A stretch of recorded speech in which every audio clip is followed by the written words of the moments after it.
Ever stood under a sky so wide your secrets felt small, here on the heart of a cowboy? We ride the stories of the West campfire truths, trail dust memories, saloon whispers. Gritty human, sometimes messy. Every tale is a horizon to chase. Subscribe, pull up a stool, and maybe find a little courage for your own frontier. The afternoon over Ashbridge burned the color of old iron. Heat pressed the red square flat. A tin bell clicked outside the Red Canary and would not settle. Men shaded their eyes with hats and waited for the next laugh. Women watched from doorways, faces set and tired. Otis Greeley climbed a crate and rolled a coin over his knuckles. The coin flashed, caught a strip of sun, disappeared, came back. He grinned like a store window. Charity auction, he called. Kindness never hurt a pocket.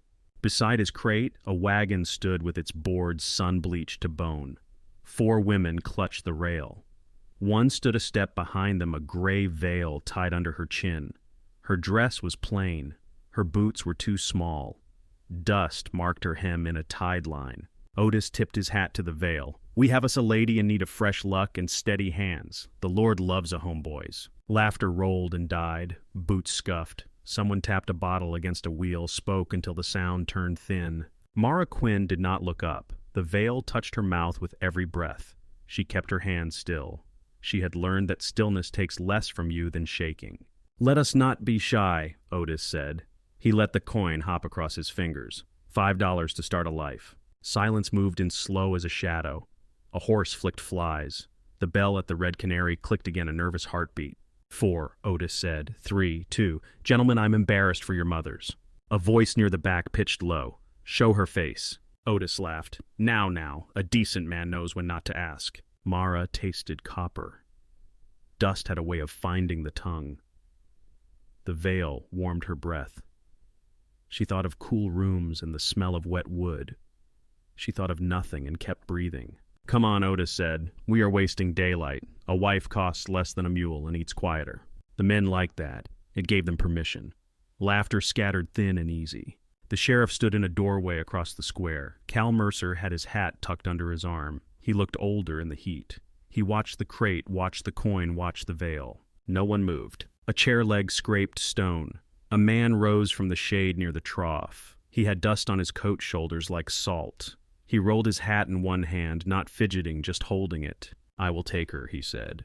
The square changed shape around the words. Heads turned. Otis blinked and found his grin again. "Mr. Hale," he sang. "Jonah Hale. Did not peg you for a marrying mood." Jonah's face was quiet. There was nothing sweet in his eyes, nothing cruel. "I will take her." Otis spread his hands. "Bless me. The canyon speaks. Step up then. A look seems fair." He moved 2 fingers toward the veil. Mara felt the air change along her cheek. She did not flinch. Her hands held the rail and counted the grooves with her thumbs. "Leave it," Jonah said. Otis stopped and let his smile double. "You are a man of faith." Jonah's voice did not rise. "Leave it." The heat held still. A fly circled and circled. "Your money must be honest," Otis said. Jonah took a little canvas bag from his pocket and set it down. The bag sagged and rang against the crate. Otis weighed it in his palm and nodded. "Done and done," he said. "Lord be praised for commerce." He lifted his hands to the crowd like a preacher and soaked in the noise. He stepped aside and let the moment land where it should. Jonah walked to the wagon and put a hand on the rail. The hand was scarred along the palm in a bright pale line. He looked up. Mara looked down through cloth. For a breath they were the only 2 people in the square. He held out his hand. "Mara Quinn," he said, more to know how it sounded than to ask. She placed her fingers in his light as paper, but warm. His grip closed and stopped before it could tighten. He helped her down. Her boots touched dirt. The veil shifted in a small wind and brushed his knuckles. For an instant, the cloth lifted. Moon-white scar, then shadow. The line of it was like lightning on a map. Jonah's breath caught in his throat. He let go and stepped back. Otis called behind them. "Smile, folks, mercy has spoken. We are a proper town after all." Murmurs slid through the square and lost shape. Ruby Lark leaned at the Red Canary doorway with a glass at her mouth and watched them go with a smile that did not reach her eyes. She was painted clean and bright in the dim. The bell above her head clicked and clicked. They moved through the men, hats tipped that were not meant as honor. Words fell soft and stale. A boy with a red handkerchief at his throat stared at the veil and then stared at his boots. At the edge of town, 2 horses stood tied to a post scrubbed smooth by rains. A roan mare shook her mane and snorted. A dark gelding watched quietly. Jonah untied the roan and handed the reins to Mara. "Can you ride?" She nodded. Voice was not what she had this hour. He set his foot and swung up. He looked once at the sun that fell toward the far ridge and let his breath out slow. "We will ride before dark," he said. She put a foot in the stirrup. The leather creaked. Her boot pinched her toes. She pulled herself into the saddle and felt the mare breathe under her. They turned toward Boxwood Canyon. The road out of Ashbridge showed its stones clean where wagon wheels had ground them slick. Dust rose and followed. Jonah did not talk. He rode a little ahead, never far. Every few minutes he looked back quick as if checking a fence post or a gate. He did not look long. He was a man who had learned not to stare. The town shrank. The square became a red square, then a smear, then nothing. The bell could not be heard. The wind worked itself thin and then grew cool where the land dipped. Mara kept her eyes level. The veil pressed and released with the wind. The cloth had a taste after an hour-old soap and old smoke. Her hands found a better place on the reins. The mare seemed to understand and took the bit easy. They reached the first rise. The light changed to a softer kind. The brush took on a glint. A hawk slid across the empty sky and folded its wings for a dive no one saw the end of. Jonah swung down by a stand of pines where the road bent. He led his horse to a patch of shade. He did not come to help her down. He lifted his face to the wind and listened. She dismounted on her own. Her legs trembled a little and then settled. The veil trembled too. It caught on a twig at her shoulder and lifted. She reached up to free it. Her knuckles brushed her cheek. The cloth slipped. Moonlight was not here only flat afternoon light, but the scar gathered it all the same. Jonah turned his head and stopped. The world narrowed. The smell of resin and horse went away. He saw a barn he had not seen in 15 years. He heard wood pop and a name thrown into smoke. He did not move. A small gust came down the road and ran across the square they had left. Back in town, Otis still stood on his crate coin balanced on edge in the shallow cup of his palm. He let it spin one more time. The coin leaped, danced, wobbled, and slipped. It fell and hit the dirt and turned twice and lay flat. Out on the road, the wind lifted the veil a last inch. Mara looked up. Jonah met her eyes. It lasted only long enough to be true. He looked away first and picked up the reins. He did not say anything. He did not have words that would not break. They led the horses back to the road and swung up. The canyon waded ahead in a low, dark crease. The air smelled like stone cooling. They rode on. They rode until the land began to fold. Boxwood Canyon opened in a dark crease pines, climbing the slopes in a wavering line. The shadows cooled their faces. The smell of resin and damp stone reached them. A fence ran crooked along the ridge like a stitch that never held. Jonah led the way across a shallow wash and up to a cabin set back from the road. One window, one porch chair, a woodpile stacked with the neatness of habit. Smoke trailed from the chimney and blew flat in the crosswind. The yard held a trough, a shed with a sagging roof, and a small corral where 2 calves nosed the rails. He swung down. He took the roan's reins and tied her loose as if asking the horse a favor instead of giving an order. He did not offer his hand. Mara found her stirrup and slid to the ground on her own. Her legs felt hollow for a step and then remembered their work. Inside, he said, "You can rest." The door stuck, then gave. The room smelled of cold ash and sun-warmed pine. A small stove waited with its belly open, 3 logs beside it. A table sat under the window with 1 tin cup and a lantern. A narrow cot took the corner, a folded quilt laid square on top. Mara stood in the doorway. The quiet had a weight. She felt it settle in her chest and loosen something there. She moved to the table and touched the wood. It was smooth where hands had rubbed it over years, and rough where the knife cuts lived. Jonah set the saddlebags by the wall. He kept his hat on a breath longer than needed, and then hung it on a nail. Half his face was in shadow. The firelight from the stove was not there yet to give him edges. "You can use that cot," he said. "Stove works if you know it." "Thank you," she said. Her voice scraped in the first word and smoothed in the second. He nodded. He poured water from a tin pitcher into a kettle and set it on the stove grate. The first flame took slow caught tightened, then grew into an even glow. The sound of it filled the room in a low, steady way. Mara loosened the knot under her chin and pulled the veil free. She folded it once, then again, and set it on the table. She did not look at him to see if he looked at her. She let the air find her skin. The old ache rose and passed like a slow wave. Jonah kept his eyes on the kindling until the water warmed. He poured 2 cups and slid one across to her. The cup was warm against her palms. The smell of coffee climbed up and settled in her nose. "You live here alone," she said. "Long enough," he said. She nodded. That told her what it told her. His hands rested on his knees, fingers relaxed the tendons along the back of his hands bright. The palm of the right carried a pale ridge of scar that ran from the thumb base toward the wrist. She watched it without meaning to. He pulled his hand back to the chair seat, not a full retreat, just a small shift. "I can make a salve," she said. "For that." "For what?" "Your hand." He looked at it as if seeing it new. "It is old," he said. "Old things still smart when it rains." "I know," she said. "Dr. Boone taught me a mix. Fat, comfrey willow bark." He glanced up at the name. "Boone." "Elias Boone," she said. "From the far side of the valley." "Everyone knows him," Jonah said. The kettle sighed where it sat. The flame clicked once and settled.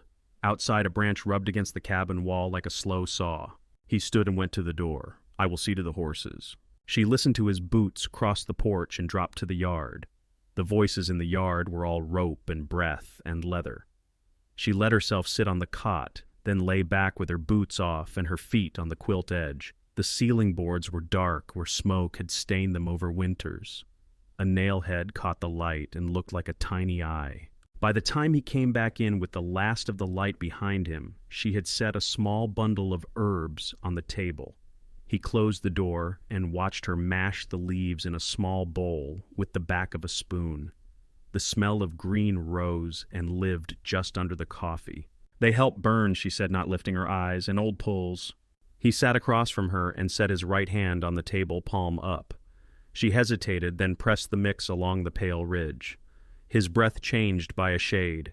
He did not pull away. Her fingers worked slow and clean. Her touch was light enough to be respectful, but heavy enough to be real. "Thank you," he said. "You are welcome." That was all. He went to the door, checked the latch, and laid a new log in the stove. The flame took and settled again. The room held. She slept that night under the folded quilt, the fabric heavy and warm, the smell of clean wool in her nose. In town, the Red Canary drank the last of the day and poured gossip over the bar. Ruby Lark stood like a cut flower behind her glasses. She leaned close to a pair of ranch hands and let her voice flow as smooth as a bottleneck. "He bought himself a witch," she said, and smiled as if the word tasted sweet. Brought her straight out of the square in daylight. The men let the picture build in their heads. One laughed because he did not want to be the first not to.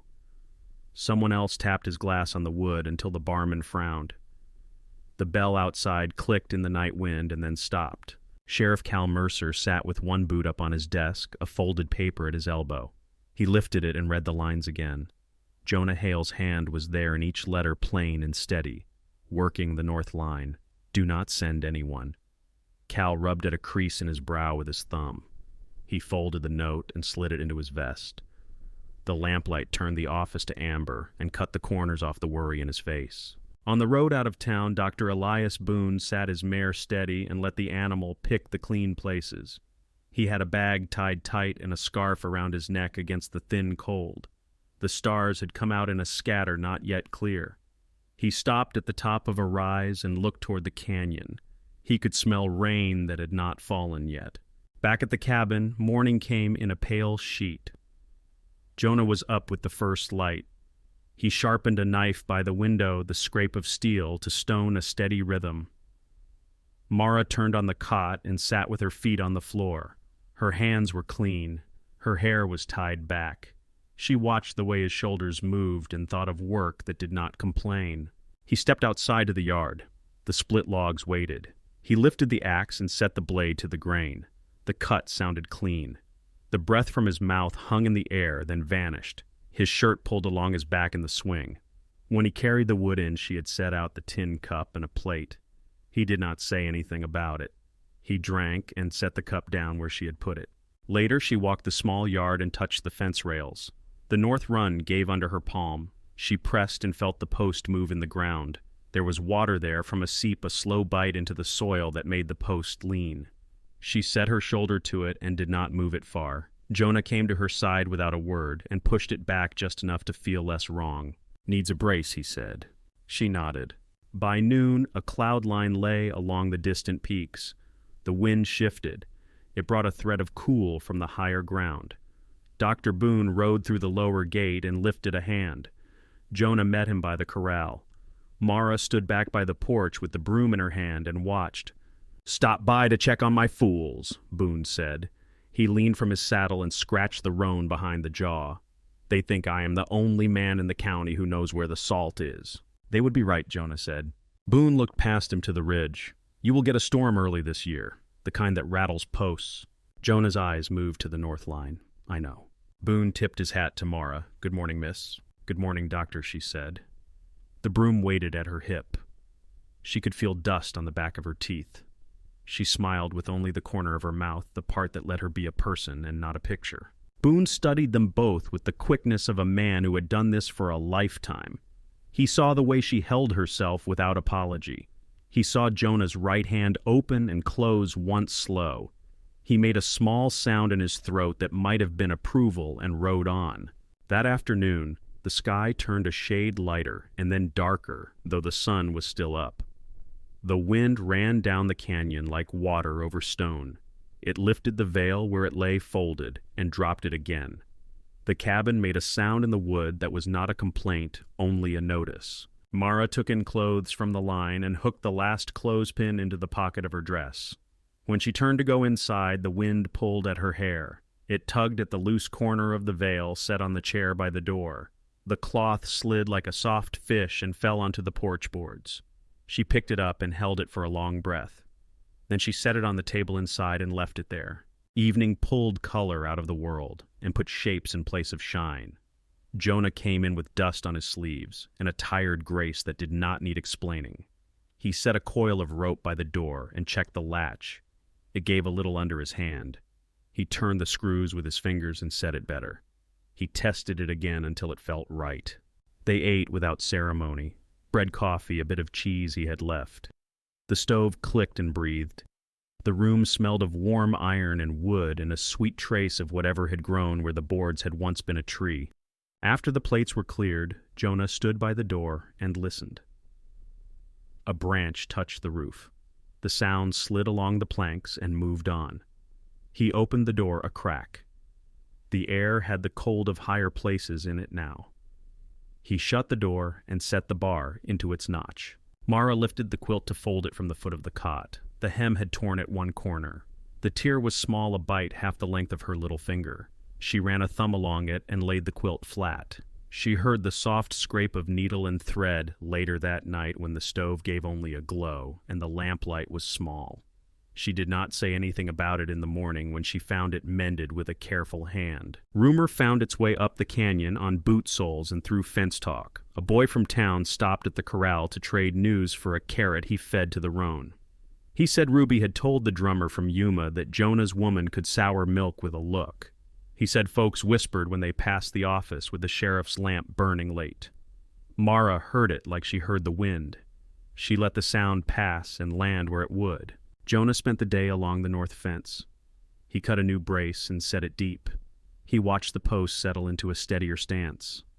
When he came in, he smelled like sap and dust and the worn leather grip of a hammer. He pulled his coat off and hung it by the door. He did not say what he thought. He went to the stove and added a log as if that was answer enough. Evening came with a thin moon and a scatter of stars that looked farther away than usual. The wind had a sound in it that made the skin along the forearms prickle. Mara stood under the porch roof and breathed the air. The smell of smoke from some far ranch reached them. It was not sharp, only a trace like a memory that kept its distance. She went inside. The veil lay on the table. She left it. Jonah stood by the window and looked out through his own reflection into the yard. He saw his face in the glass and the yard beyond it. He did not know which one bothered him more. She reached for a bucket near the hearth and drew it closer. The ash inside shifted with a soft sigh. A draft found the stove and lifted a curl of ash into the room. It rose and spun like a small bird, then drifted down. It settled on the table in a silver line that bent once and then ran straight a quiet river drawn without a hand. Mara looked at it. Jonah turned and looked at it too. Neither spoke. The room held that river for a long breath. Then the wind at the eaves fell away, and the ash line blurred and softened, but the shape was still there if you knew where to look. Night settled as a soft weight. The stove held a steady glow. Flames lifted and folded and showed their ribs for a breath before they broke. Jonah sat near the door with his hands on his knees. Mara set a cup on the table and poured from the kettle. The coffee caught the light in a dull shine. He looked into the fire as if listening to someone inside it. When he spoke, it was low and plain. She did not know I was there. The words walked out and stayed in the room. The cup in Mara's hand slid. Tin hit wood. Coffee ran and found the seam in the boards and followed it like a black thread. She stood and backed to the door. You were there. He rose but did not step closer. I was a boy with more help in mind than sense. I thought I could pull the horses. A lantern fell. The roof came down. I dragged you out. Then I ran. I should have stayed. I should have told you I did not. Her breath came fast and shallow, then steadied. The hand that reached the latch trembled once and stopped. Do not follow me, she said. She stepped into the yard. Cold air hit her throat and cleared it. The sky had thinned to a dark wash with a thin rim of light at the west. The pines held a sound like distant surf.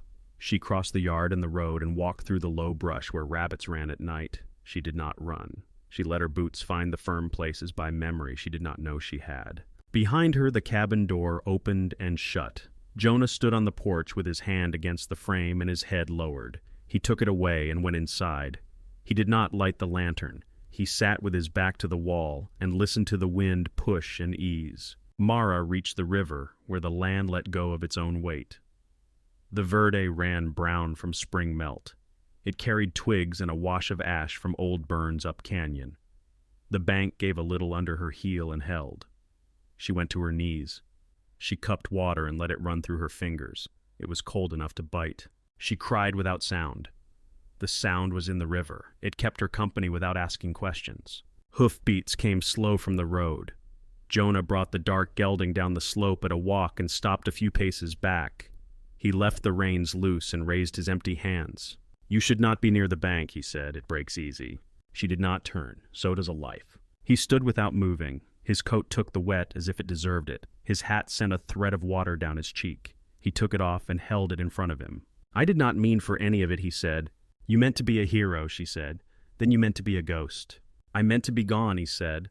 The truth had the sound of a tool set down. I thought my face would keep your pain awake. Her shoulders rose and fell. It stayed awake anyway. The river shouldered a branch and took it away. He took a step forward. The bank did not complain. Another step. He stopped when he could see her hands. I hear you in the wind, he said. I hear you when the stove clicks. I am tired of hearing you in all of it and not from you. She turned her head. The light from the high, thin moon found the edge of her scar and made it soft. Her eyes were dark and clear. The look was not a question. It was a judgment that chose to listen. I was the boy who failed you, he said. You were the boy who tried, she said. He shook his head once. If I could trade my breath for theirs, I would. I know that, she said. The words came quiet and sure. That is why I can forgive you. He swayed a little as if the ground had shifted. He put a hand out and did not touch her.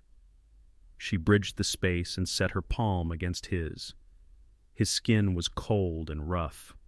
The scar that ran his palm met the soft ridge on her cheek in the air between them, the line of one wound remembering the other. Forgiveness does not carry me back, she said. It lets me stand here. He let his head drop.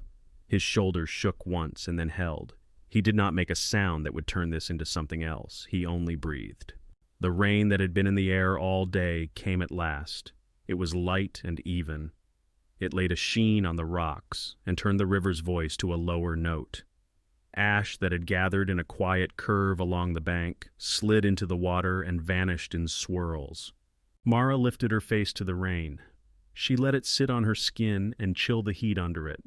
Jonah watched her. The look on his face was not hope and not relief. It was a man counting what he had and finding it honest. They stood until their clothes held water and their hands lost the edge of cold. Then they climbed the slope to the road. He did not take her arm. She did not ask him to. The horse waited with his head low. They walked beside him rather than ride. The shoes on his feet struck little sparks against hidden stones. At the top of the rise, the land opened. The town lay small and red in the distance. A single light burned above the sheriff's door. Another glowed at the Red Canary. Mara stopped. "I do not want to hide," she said. "Hiding keeps their words alive." He looked at the veil folded in her hand. "You do not need it." "I know," she said.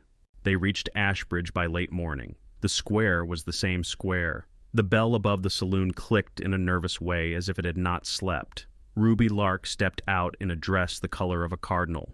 She held a glass that caught daylight and turned it soft. Her smile made a shape and then held it. "Well, bless us," she said, "the bride of the canyon." Mara swung down. The mare blew and shook her head and then settled. Mara left the veil on the saddle horn. She stood in the dust with her hands empty. "Good morning, Ruby," she said. "Morning is for decent folk," Ruby said. "You like the dark." Mara looked past her to the men in the doorway. Their faces were half hidden and half eager. The room behind them smelled of whiskey and old polish.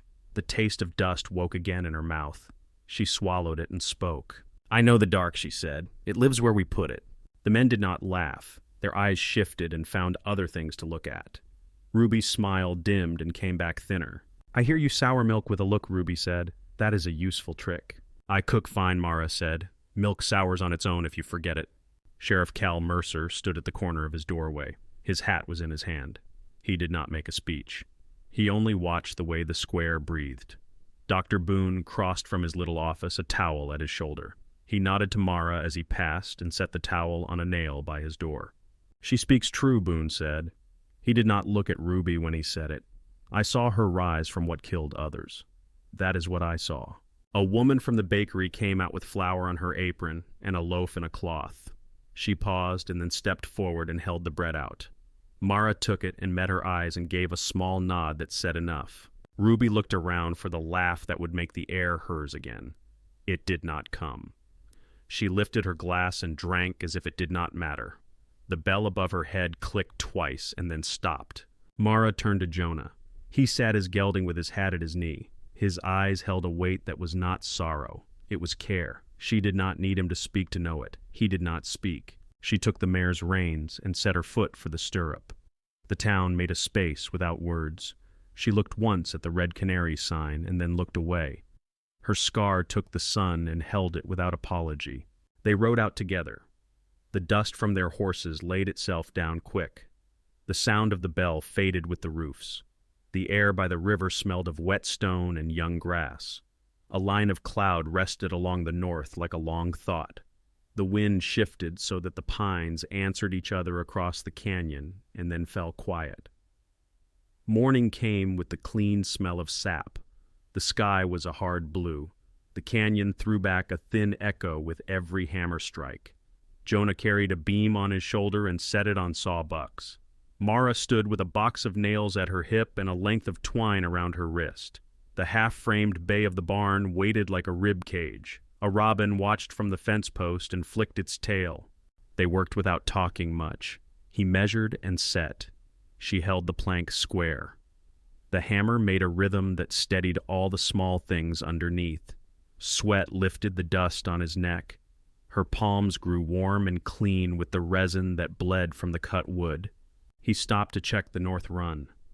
The brace he had cut the day before sat true for now. He pressed the post and felt the ground answer. It held, but not proud. He looked at the sky. A thin, far line of cloud lay along the peaks like a breath held too long. A horse came up the road with a tired speed. Otis Greeley swung down and landed with a little stumble. His hat had lost its neat. He held the reins like he was not sure what to do with his hands. "Need day work," he said. "Fence cattle. I can pull my weight." Jonah watched him for a count and then nodded toward the corral. "Gate sticks. Fix that. Then take the top rail to the north corner." Otis lifted his hand in something like thanks and went to the hinge with a piece of leather and a wedge. He moved quick. He did not talk. His mouth kept finding itself in a straight line. Dr. Elias Boone rode in near noon. He sat his mare easy and took in the barn, the fence, the two people, and the sky. He tipped his hat to Mara. He squinted at the new lumber that caught the light. "Looks like life," he said.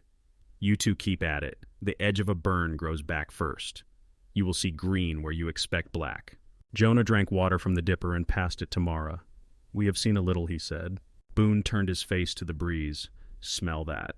Weather turned a corner over the ridge. You will get a push before dark. Tie what rattles." He set his hand briefly on Jonah's shoulder as if fixing a collar and rode back the way he came. His horse breathed a small cloud that had no business in spring. The light went strange by mid-afternoon. Colors dulled and shadows fattened. The wind did not come all at once. It arrived in pockets, then ran straight. The yard picked up small grit and signed its name on the windows. The calves in the corral nosed each other and paced. Mara brought in the wash from the line and picked the clothespins out of her dress pocket. The last pin was stubborn. She twisted it free. It left a mark like a crescent on her finger.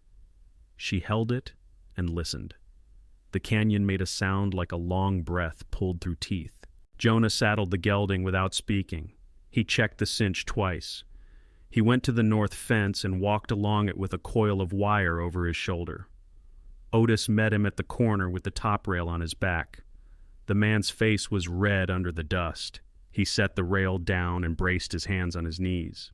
"They are crowding the low end," Otis said. "They want the hollow." "They will break legs in the hollow," Jonah said. He lifted the rail into place. Otis held, while Jonah drove the first nail. The head mushroomed a little at the edge and set tight. The post gave a warning sound that barely cleared the wind. Jonah set a brace from the rail to the next post and drove a wedge where the ground had slumped. The first thunder came thin and far. It walked across the ridge with the weariness of something called too early. A loose sheet on the barn wall snapped like a flag. The roan mare in the yard lifted her head and blew through her nose. Mara stood in the open of the barn and counted her breath. She closed the door to the shed and pushed the latch into place. She heard the little click that said it was settled. She stepped onto the porch and looked north. The sky had unhooked a seam and let down a darker cloth. Jonah waved to Otis and pointed at the gate. "Hold that line, no gaps. If they push, give them space and pull them back slow." Mara went to the corral and pulled the feed trough away from the rail where heads could crack on it if the herd panicked. A calf bawled with a voice bigger than its size. She rubbed its neck once and felt the small vibrations in its throat. The wind came with its weight now. It leaned on the yard and shook what could be shook. Dust went flat as it moved, then rose in little fists. The first drops of rain were big and far apart. They hit hard and left circles on the hard pan. Lightning opened clean along the ridge. The light made the world still for a part of one breath. The sound that followed had teeth. The cattle in the lower pasture bunched and pressed for the north corner. The fence answered with a long, tired groan. Jonah ran. Otis ran. The herd rolled like muscle. Heads went up and then down. Wood fibers sang under strain. "Give them room," Jonah said. He lifted his arms and flapped his coat. He moved along the line to turn the mass instead of stop it. Otis tried to do the same and lost his footing. He slid and caught himself. Mud slicked his boots at once. The top rail at the weak post split. It did not snap clean. It peeled like bark and then failed. The corner post gave an inch and then 4.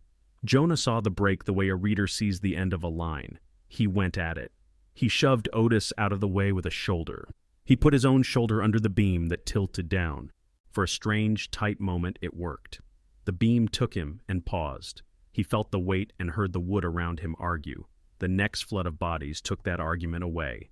The beam came down. It struck his leg and rolled him against the corner post. His head clipped the lower slat. The sound it made was small. Mara moved before she understood the picture. She grabbed the crowbar from the barn wall and ran into the wind. Mud reached for her boots and failed. She slid the bar under the beam and leaned. The bar flexed. She leaned more. The beam lifted the width of 2 fingers. "Again," she said, and did not look to see if Otis heard. She set the bar under and pushed. Otis put both hands to it and grunted. The beam came up enough for her to get her knee under and then her thigh. She pulled Jonah's leg free and dragged him by the back of his coat out of the crush. A steer hit the fence where her shoulder had been a second before. The rail cracked at a new place and held. Jonah's eyes were open but did not have focus. Blood from his temple washed pink in the rain and ran into his ear. His breath came short and stubborn. His leg lay wrong for a step and then moved under her hands with a stiff mercy. She felt the heat of swelling start even in the cold. "House," she said to Otis. He nodded, shame and fear bright on his face with the rain. He went ahead to clear the porch and drag open the door. The latch held the way Jonah had set it. It gave when he lifted, then seated again when he closed it behind them. She hauled Jonah across the floor and onto the rug by the stove. She cut his trouser leg with the small knife that lived by the coffee tin. The blade was dull and tore more than cut.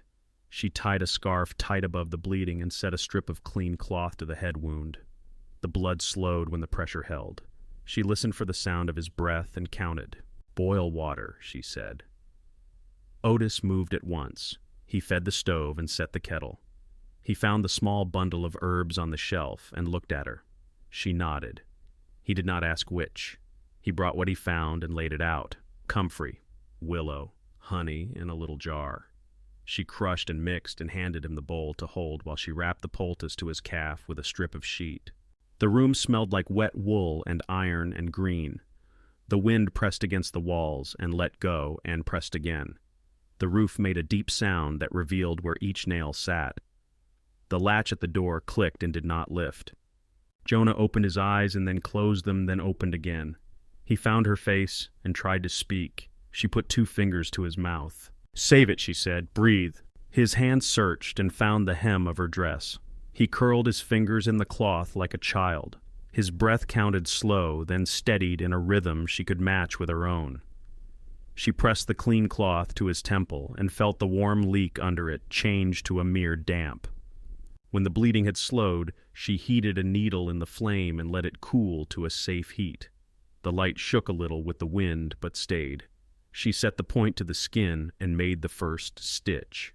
His jaw tightened. He did not make a sound. She tightened the knot and cut it neat. The line of stitches made a small, careful path along his hairline. She bathed his face and hands with water warm enough to help, but not make him sway. She pulled his wet shirt aside and checked for the strange give that tells of broken ribs. He hissed when her fingers found one spot. He caught her wrist and let it go. "Stay," he said, and the word broke in the middle. "I am here," she said. The storm hit its hard part and then eased. It was long enough to make the walls creak and the stove flash when the gusts found the vent. It was long enough to push water under the door to darken the boards and then pull it back. She sang without telling herself to sing. The song had words once. Now it was a sound with a shape. The sound filled the small house and settled the air. Otis sat with his back to the wall and his eyes on his hands. He looked smaller than the way he stood on the crate in town. He spoke once without looking up. "I'm sorry," he said. Mara kept her eyes on the man on the floor. "Hold the bowl," she said, and he did. Night made its full weight and then began to trade it for gray. The wind ran out of one direction and tried another and then gave up. The rain softened to a whisper. The stove ticked as it cooled and then took a new piece of wood and found itself again. Jonah woke toward the quiet. His eyes were clear and heavy. He looked not at the roof and not at the stove. He looked at her. "You stayed," he said. His voice was rough and sure. "Always," she said, and put his hand to her cheek. The scar was warm. He traced it with his thumb the way a man finds a road in the dark. He did not flinch. His hand fell back to his chest. Dr. Boone knocked once and came in without waiting more than that. He moved like a man who had woken in worse and come out standing. He went to Jonah's side and set his bag down. He lifted the cloth at the head and saw the stitch line and made a small sound that nodded in his own language. "You did fine," he said to Mara. He checked pupils with a quick match. He ran his hands along the leg and the ribs with a touch that knew what it was looking for. "Not broken," he said. "Bruised bad. A crack in the side likely. He will cuss when he breathes. Keep him still. Soup water, no whiskey unless you are braver than me. Watch his head. If he asks for the moon, tell him it is day." Jonah tried to smile and winced. Boone set a splint to the calf to keep the swelling honest. He wrapped the ribs with a bandage that went around twice and sat like a firm hand. He set a bottle of laudanum on the table and left it closed. "Use that if he forgets you and goes to argue fences," he said. He stood and rested his hand a second on Mara's shoulder. He smelled like horse and clean linen. "You two will manage," he said. He tipped his hat with a short wrist and left. The door latch clicked into place behind him. The cabin went quiet in the way a place does after a storm has been a guest. The light found the floorboards and made a small river out of the water that had come under the door. It ran to a crack and disappeared. Jonah reached for her. He did not lift his hand far. She leaned close, and he spoke into the space between them, not loud. "When this leg remembers its job," he said, "meet me under the sycamore, by the bend. We will say what people say when they mean to keep a life together." Mara's breath caught and resumed. She put her forehead to his and closed her eyes. "Yes," she said. The sycamore by the river let down a fresh green as the day came. The yard showed the prints of hooves in soft clay. The north fence leaned but stood. The barn-framed ribs were wet and dark and smelled like a boat. A calf in the corral called once and then went quiet. Inside the room, the stove hummed in a way that felt like a held hand. The sound of water under stone filled the spaces where words would only get in the way. Spring put a thin green on the hills. The ground at the edge of the old burn broke in shoots that looked fragile and held fast. The barn rose board by board until the roof met the sky and stayed there. The wood smelled sweet when the sun warmed it. Nails sat true. The door swung without a catch. Jonah healed the slow way. He stood with a hand to the table the first time and crossed the room one step at a time. He set his weight careful and found how to trust the leg again. He worked until breath came easy and stopped when it did not. The bruise along his ribs passed through the hard colors and faded. The line of stitches at his hairline went pale. Mara moved through the cabin as if it had learned her before she learned it. She set bread to rise and folded the quilt with its mended corner and opened the window when the stove ran hot. She poured coffee in the morning and water at noon. She said little and said enough.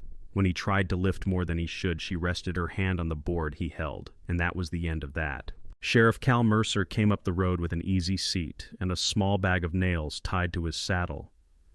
He set them on the porch and did not make a speech. He looked at the barn and at the fence and at the people who made both stand and tipped his hat. The lines at the corner of his eyes eased when he smiled and then were lines again. He drank water and left. Otis Greeley kept his eyes low when he crossed the yard. He worked at the gate and the pasture and did not ask for more than the day gave. He said little at first, then he found a word here and there.